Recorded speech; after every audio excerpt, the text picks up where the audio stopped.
আপনাদের মধ্যে অনেকেই আমার কাছে জানতে চেয়েছেন যে আসলে এটিএম কার্ড কি, ডেবিট কার্ড কি এবং ক্রেডিট কার্ড কি। যেহেতু আমরা কার্ড ইউজের ক্ষেত্রে মেইনলি কিন্তু এই 3 ধরনের কার্ডই ইউজ করি, যেহেতু আরও অনেক ধরনের কার্ড আছে, যেমন প্রিপেইড কার্ড আছে, আরও অনেক ধরনের কার্ড আছে, বাট এই 3 ধরনের কার্ডই কিন্তু আমরা কমনলি সবাই ইউজ করি। তো সেক্ষেত্রে অনেকের মধ্যে একটা কনফিউশন আছে আসলে এটিএম কার্ড দিয়ে কী কী কাজ করা যায়। অনেকে বলে যে ভাই ডেবিট কার্ড দিয়ে আমি কী কী কাজ করতে পারবো, অনেকে বলে যে ভাই ক্রেডিট কার্ড নিলে আমি কী কী ফেসিলিটিস পাবো, বা এই ক্রেডিট কার্ড ব্যবহারের ক্ষেত্রে অসুবিধে কী কী, এই কার্ডগুলো আমি কীভাবে পেতে পারি। তো সেটা নিয়ে কিন্তু সবার মধ্যে একটা কনফিউশন আছে। তো অনেকে আমার কাছে প্রশ্ন করেছেন ভাই, আমার ফেসবুক পেজে এবং ইউটিউব ভিডিওর কমেন্ট বক্সে অনেকে প্রশ্ন করেন যে ভাই 3টা কার্ড নিয়ে একটা ভিডিও করেন। তো আজকের ভিডিওতে আমি বিস্তারিত কথা বলবো আসলে এটিএম কার্ড কি, ডেবিট কার্ড কি এবং ক্রেডিট কার্ড কি, এবং এই 3টা কার্ড আপনি কোন কাজের জন্য কোন কার্ডটা আপনার জন্য পারফেক্ট হবে। চলুন ভিডিওটি শুরু করি। তার আগে বলে নিই, আপনি যদি আমার চ্যানেলে নতুন হয়ে থাকেন please hit subscribe button and press the bell icon for more latest tech videos. Welcome back. যেহেতু বর্তমান সময়টাকে আমরা বলি ডিজিটাল ওয়ার্ল্ড, সেক্ষেত্রে কিন্তু একটা এটিএম কার্ড সবারই প্রয়োজন হয়, সেটা হোক এটিএম কার্ড, ডেবিট কার্ড বা ক্রেডিট কার্ড। তো বেসিক্যালি কিন্তু এই 3 ধরনের কার্ডকেই বলা হয় এটিএম কার্ড। কেন বলা হয় সেটা আমি বলতেছি। এই 3 ধরনের কার্ডই কিন্তু আপনি এটিএম মেশিনে ইউজ করতে পারবেন, অর্থাৎ এই 3 ধরনের কার্ডই আপনি এটিএম বুথে ইউজ করতে পারবেন। বাট সব কার্ডগুলো কিন্তু আপনি অন্য যে সুবিধা আছে অনলাইন পেমেন্টের ক্ষেত্রে কিন্তু ব্যবহার করতে পারবেন না। তো প্রথমে কথা বলি এটিএম কার্ড নিয়ে। তো এটিএম কার্ড বলতে আসলে সেই কার্ডগুলোকেই বোঝায় যে কার্ডগুলো দিয়ে আপনি শুধুমাত্র এটিএম বুথে অর্থাৎ এটিএম মেশিনে আপনি লেনদেন করতে পারবেন, অর্থাৎ শুধুমাত্র এটিএম বুথে আপনি এই কার্ডগুলো ইউজ করতে পারবেন। সেই কার্ডগুলোকে বলা হয় এটিএম কার্ড। এখন অনেক ব্যাংক আছে যে তারা তাদের এটিএম কার্ডগুলোকেও কিন্তু অনলাইনে পেমেন্টের ক্ষেত্রে তারা অনুমতি দিয়ে থাকে। যেমন উদাহরণস্বরূপ বলতে পারি ডাচ বাংলা ব্যাংকের ডিবিপিএল যে নেক্সাস এটিএম কার্ডটা আছে, সেটা কিন্তু আপনি ডাচ বাংলা ব্যাংকের যে নিজস্ব পেমেন্ট গেটওয়ে আছে, নেক্সাস পেমেন্ট গেটওয়ে, সেটা ইউজ করে কিন্তু আপনি অনলাইনেও অনেক সাইটে পেমেন্ট করা যায়। বাট এটা ব্যাংক টু ব্যাংক ভেরি করে। সেক্ষেত্রে কিছু কিছু ব্যাংক আছে যারা তাদের এটিএম কার্ডটাকেও অনলাইন পেমেন্টের ক্ষেত্রে অনুমতি দিয়ে থাকে। বাট আপনি যদি ইন্টারন্যাশনালি চিন্তা করেন, সেক্ষেত্রে এটিএম কার্ড বলতে সেই কার্ডগুলোকেই বোঝায় যে কার্ডগুলো আপনি শুধুমাত্র এটিএম মেশিনে ইউজ করতে পারবেন। এবং এই কার্ডগুলো নেওয়া একেবারেই সহজ। আপনার যদি কোনো ব্যাংকে একটা কারেন্ট বা সেভিংস বা জয়েন্ট বা এই ধরনের একটা অ্যাকাউন্ট থাকে, সেই অ্যাকাউন্টের এগেইনস্টে কিন্তু আপনার একটা এটিএম কার্ড দেওয়া হয়। এবং এই এটিএম কার্ডগুলো কোনো ভিসা বা মাস্টার কার্ড এই ধরনের কোনো ব্র্যান্ডের কার্ড হয়ে থাকে না। এবং এই কার্ডগুলো শুধুমাত্র আপনি যেই ব্যাংক থেকে নেবেন সেই ব্যাংকের এটিএম মেশিনে ব্যবহার করতে পারবেন। এবার নেক্সট আসি ডেবিট কার্ড। তো ডেবিট কার্ডটা আসলে কিভাবে আসলো? যখন আমরা এটিএম কার্ডটা ব্যবহার করা শুরু করলাম, তো আমরা যখন দেখা গেলো যে আপনি ডাচ বাংলা ব্যাংকের একটা এটিএম কার্ড নিয়েছেন, বাট আপনি চলে গেছেন ঢাকা টু বরিশাল, যেখানে আপনার ডাচ বাংলা ব্যাংকের কোনো এটিএম বুথ নাই। সাপোজ সেখানে আপনি যখন কোনো কিছু পেমেন্ট করতে যাচ্ছেন পিওএস টার্মিনালে বা অনলাইনে পেমেন্ট করতে যাচ্ছেন, তখন কিন্তু আপনি এটিএম কার্ডে পেমেন্ট করতে পারতেছেন না। বাট সেখানে আপনি দেখলেন যে সেখানে রয়েছে একটা এবি ব্যাংকের এটিএম বুথ, বাট সেখানে কিন্তু আপনি এই কার্ডটা ব্যবহার করতে পারতেছেন না। তো সেক্ষেত্রে কিন্তু আসলে ডেবিট কার্ডটার প্রয়োজন। তো ডেবিট কার্ডটা যখন আপনি নেবেন, সেম এটিএম কার্ডের মতোই আপনার ব্যাংকের সেভিংস, কারেন্ট বা জয়েন্ট এই ধরনের অ্যাকাউন্টের এগেইনস্টে আপনি ডেবিট কার্ড পাবেন। এবং এটা দিয়ে আপনি যে এক্সট্রা সুবিধাটা পাবেন, আপনি এটিএম কার্ডের মতো এটিএম বুথ থেকে টাকা উইথড্র করতে পারবেন। প্লাস আপনি এই ডেবিট কার্ডটা দিয়ে যে কোনো ধরনের অনলাইন পেমেন্ট, সেটা হতে পারে লোকাল, সেটা হতে পারে ইন্টারন্যাশনাল, এই ধরনের পেমেন্টগুলো করতে পারবেন। প্লাস আপনি আপনার শপিং মলে যে পিওএস টার্মিনালে আমরা কার্ড স্ট্রিপ করে পেমেন্ট করি, সেই পেমেন্টগুলো করতে পারবেন। এবং এই ডেবিট কার্ডগুলো মাস্ট আপনার ভিসা অথবা মাস্টার কার্ড লোগো সংবলিত হয়, অথবা অন্য ধরনের অন্য ব্র্যান্ডের কার্ডও হতে পারে, যেমন এমএক্স কার্ড আছে, স্ট্যান্ডার্ড চার্টার ব্যাংকের আপনার আমেরিকার এক্সপ্রেস কার্ড আছে, এই ধরনের কিন্তু বিভিন্ন ব্র্যান্ডের হয়ে থাকে। বাট এই কার্ডগুলো কিন্তু আপনি অনলাইনে পেমেন্ট করতে পারবেন।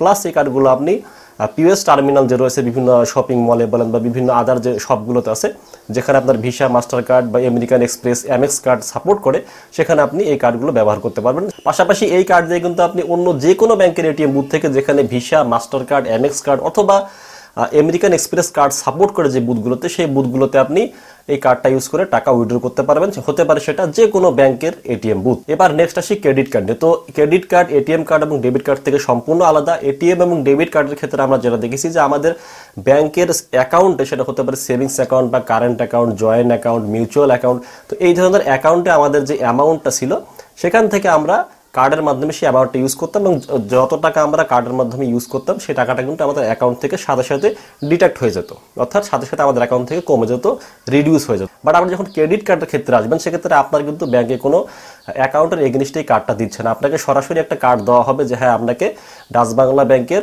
ভিসা টাইটেনিয়াম ক্রেডিট কার্ড দেওয়া হলো সাপোজ। তো এই ক্রেডিট কার্ডটার একটা লিমিট আপনাকে দেওয়া হবে, যে আপনার কার্ডটার লিমিট প্রত্যেক মাসের জন্য 1 লক্ষ টাকা।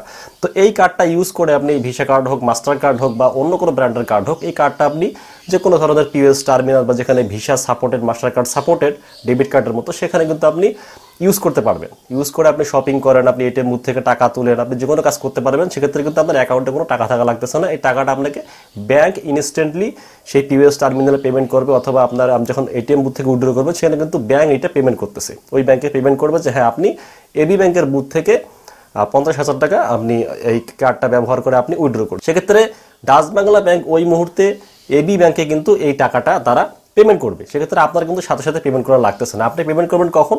ব্যাংক আপনাকে একটা সার্টেন পিরিয়ড সময় দিবে যে হ্যাঁ 30 দিন, 40 দিন বা 45 দিন। বাংলাদেশের ক্ষেত্রে কিছু কিছু ব্যাংক ম্যাক্সিমাম হয়তো 50 দিন দিয়ে থাকে, যে 50 দিনের মধ্যে যদি আপনি আপনার এই 1 লক্ষ টাকা বা যত টাকা আপনি খরচ করেছেন এই 50 দিনে, এই 50 দিনের মধ্যে যদি সেই টাকাটা ব্যাংকে ম্যানুয়ালি হোক বা অনলাইনের মাধ্যমে আপনি পেমেন্ট করে টাকাটা জমা দিতে পারেন, সেক্ষেত্রে ব্যাংক কিন্তু আপনার ক্ষেত্রে কোনো চার্জ আপনার কাছ থেকে নেবে না। আপনি 0% ইন্টারেস্টে এই টাকাটা ব্যাংক থেকে নিয়ে ইউজ করতে পারবেন।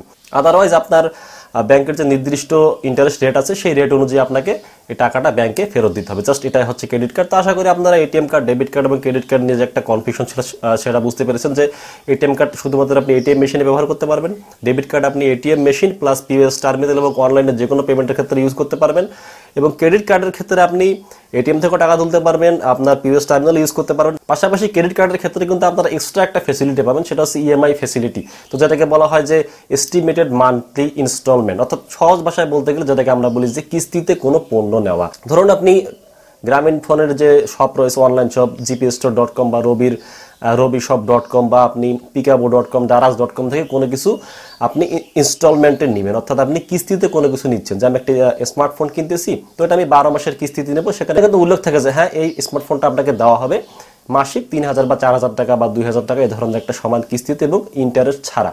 তো সেক্ষেত্রে কিন্তু আপনাকে তারা শর্ত জুড়ে দেয় যে আপনি এই ব্যাংকের ক্রেডিট কার্ড ইউজ করতে পারবেন, এই ব্যাংকের ক্রেডিট কার্ড ইউজ করতে পারবেন। তো এই সুবিধাটা কিন্তু আপনি ক্রেডিট কার্ডের ক্ষেত্রে পাবেন, অন্যান্য এটিএম এবং ডেবিট কার্ডের ক্ষেত্রে পারবেন না। তো আজকের ভিডিও এই পর্যন্তই। আশা করি ভিডিওটা আপনাদের ভালো লেগেছে। যদি ভালো লাগে একটা লাইক দেবেন, কমেন্ট করে জানাবেন ভিডিওটি কেমন লাগলো, এবং পরবর্তীতে আর কোন বিষয়ে আপনারা ভিডিও পেতে চান কমেন্ট বক্সে অবশ্যই জানাবেন। তো আজকের মতো এই পর্যন্তই। ধন্যবাদ সবাইকে।